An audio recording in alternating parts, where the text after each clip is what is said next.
Meron kaming group chat na na sa team namin kay Boss Elizalde ko. Okay. Doon pinopost lahat ng mga kung saan magdi-deliver, kanino, at kung ilang maleta.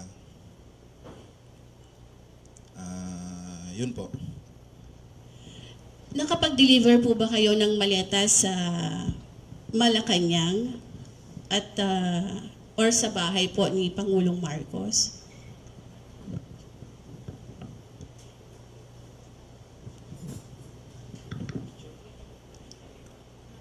Opo.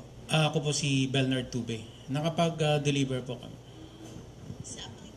Saan? 41 Forbes po. So ito po yung bahay di umano ni Pangulong Ferdinand Marcos Jr. Yes po. Meron din po kami sa Ilocos. Kasama po si Gong Saldi. Ilang maleta po yung nag-deliver sa Forbes at saka sa Ilocos? Yung sa Ilocos po is 5 maleta po. Para Then, kanino po yun? Kanino po yun? Pagkakaalam ko,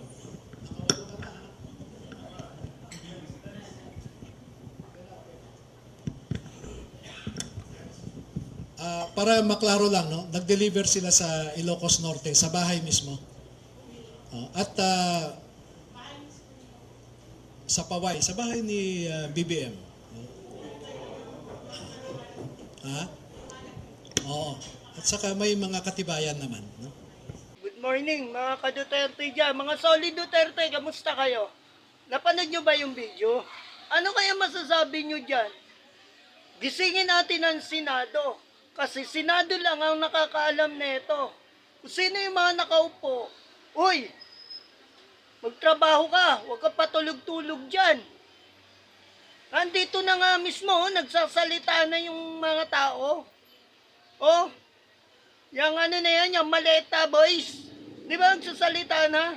Papatulog-tulog ka pa dyan sa kangkunga, magtrabaho ka, alam mo kung sino ka. Galaw po tayo.